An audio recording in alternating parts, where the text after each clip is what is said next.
కూటమి ప్రభుత్వ ఏడాది పాలన బీసీలకు స్వర్ణయుగం. పెన్షన్ల పెంపు, తల్లికి వందనం పథకాల లబ్ధిదారులలో సింహభాగం బీసీలదే. నిధులు, నామినేటెడ్ పదవులు, చట్టసభలు, స్థానిక సంస్థలు, రంగం ఏదైనా కూటమి ప్రభుత్వంలో బీసీలదే అగ్రతాంబూలం. బీసీలపై దాడులు చేయాలంటే వణుకు పుట్టేలా బీసీ రక్షణ చట్టం విధి విధానాలను రూపుదిద్దుతోంది కూటమి ప్రభుత్వం. 2025-26 రాష్ట్ర బడ్జెట్లో 47,457 కోట్ల రూపాయలను బీసీల అభివృద్ధికి కేటాయించింది కూటమి ప్రభుత్వం. శాసనసభ స్పీకర్ చింతకాయల అయ్యన్న పాత్రుడు, కేంద్ర మంత్రి కింజరాపు రామ్మోహన్ నాయుడు, పార్టీ అధ్యక్షులు పల్లా శ్రీనివాసరావు, రాష్ట్ర కేబినెట్లోని 8 మంది మంత్రులు, 38 మంది శాసనసభ్యులు బీసీలే. 2014 నుంచి 19 టీడీపీ ప్రభుత్వ హయాంలో 3,700 కోట్ల రూపాయలను బీసీ కార్పొరేషన్ల కోసం తెలుగుదేశం పార్టీ ప్రభుత్వం ఖర్చు చేసింది. నేటి కూటమి పాలనలో పెద్ద ఎత్తున నిధులు కేటాయించింది. ఈ కార్యక్రమంలో తెలుగుదేశం పార్టీ నాయకులు, బీసీ సంక్షేమ సంఘం నాయకులు తదితరులు పాల్గొన్నారు. తల్లికి వందనం వరకు అనేకమైనటువంటి అభివృద్ధి కార్యక్రమాలు, సంక్షేమ కార్యక్రమాలని కూటమి ప్రభుత్వం అమలు చేస్తూ ఉంది. ఇవన్నీ జరిగే పనులేనా అని చెప్పి హేళన చేసినటువంటి వారికి ధీటుగా తన అభివృద్ధి పనులతోనూ అమలవుతున్నటువంటి సంక్షేమంతోనూ సమాధానం చెప్పారు గౌరవ ముఖ్యమంత్రి చంద్రబాబు నాయుడు గారు. అంతేకాకుండా మరీ ముఖ్యంగా మనం చూసినట్టయితే ఈ ప్రభుత్వం అమలు చేస్తున్నటువంటి సంక్షేమ అభివృద్ధిలో బీసీ కులాలు, బలహీన వర్గాలు, బడుగులకు మరీ ముఖ్యంగా అందిస్తున్నటువంటి సంక్షేమాన్ని, అభివృద్ధిని మేమందరం కూడా ఒకసారి మననం చేసుకుంటూ గౌరవ ముఖ్యమంత్రి వర్యులు శ్రీ చంద్రబాబు నాయుడు గారికి మేమందరం కూడా ధన్యవాదాలు తెలుపుకుంటూ వారికి మా యొక్క హర్షాన్ని వ్యక్తం చేస్తూ ఈరోజు నెల్లూరు జిల్లా వ్యాప్తంగా, ఉమ్మడి నెల్లూరు జిల్లా వ్యాప్తంగా ఉన్నటువంటి బీసీ కుల సంఘాల నాయకులు, తెలుగుదేశం పార్టీ సాధికారక కమిటీ సభ్యులు, నాయకులు అందరం కూడా ఈరోజు సమావేశం. ఇక్కడ అన్ని కులాలకు ప్రాతినిధ్యం వహించేటువంటి బీసీలు, బడుగులు, బలహీన వర్గాలకు సంబంధించినటువంటి కుల పెద్దలందరూ, కుల నాయకులందరం కూడా ఈరోజు ఇక్కడికి సమావేశమై గౌరవ ముఖ్యమంత్రి గారికి, ఉప ముఖ్యమంత్రి గారికి, అలాగే ప్రధానమంత్రి వర్యులకి మేమందరం కూడా మా యొక్క సంతోషాన్ని తెలియజేస్తూ వారు అమలు చేస్తున్నటువంటి కొన్ని ముఖ్యమైనటువంటి కార్యక్రమాలని మేము మననం చేసుకుంటూ మీ ద్వారా ఈరోజు ప్రజలకు కూడా తెలియజేస్తున్నాం. మీరు చూసినట్టయితే గత ప్రభుత్వం పడిపోయే నాటికి సుమారు 30,000 కోట్ల రూపాయలను అప్పుగా బకాయిలు పెట్టి ఆ ప్రభుత్వం నిష్క్రమించింది.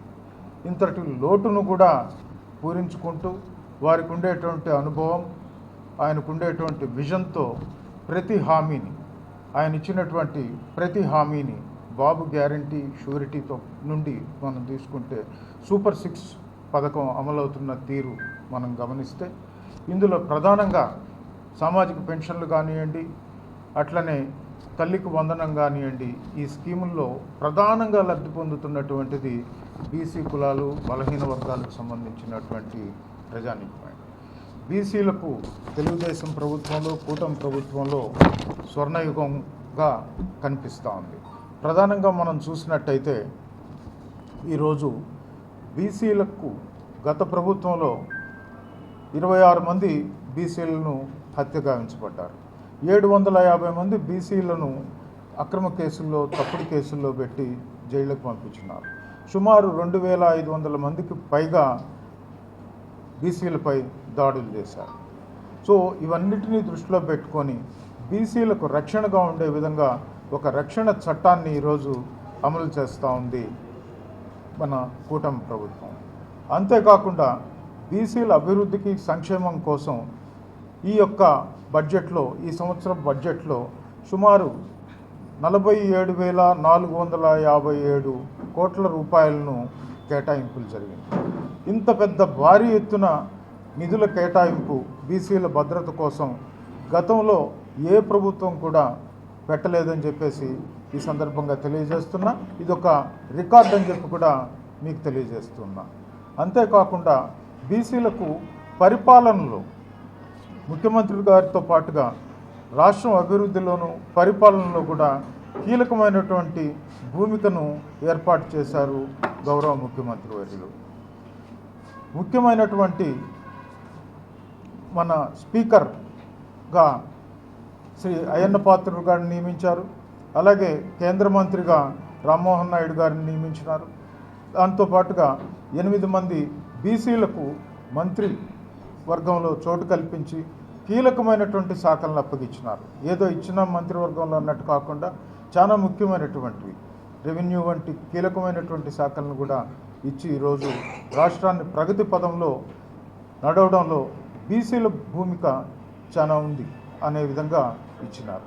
అంతేకాకుండా యూనివర్సిటీల్లో మనం చూసినట్టయితే గత ప్రభుత్వం అన్నీ కూడా ఒకే సామాజిక వర్గానికి కట్టబెట్టేది. ఏమి ఇచ్చినా కూడా, ఏ నామినేటెడ్ పోస్ట్ ఇచ్చినా, ఏవి ఇచ్చినా కూడా, ముఖ్యంగా విద్యాలయాల్లో కూడా బీసీలను చూసినట్టయితే మన ప్రభుత్వం 16 యూనివర్సిటీల్లో 9 మంది బీసీలను వైస్ ఛాన్సలర్స్గా నియమించి ఈరోజు పాడైపోయినటువంటి విద్యాలయాలను కూడా గాడిలో పెట్టినటువంటి మంచి నిర్ణయాన్ని తీసుకుంది.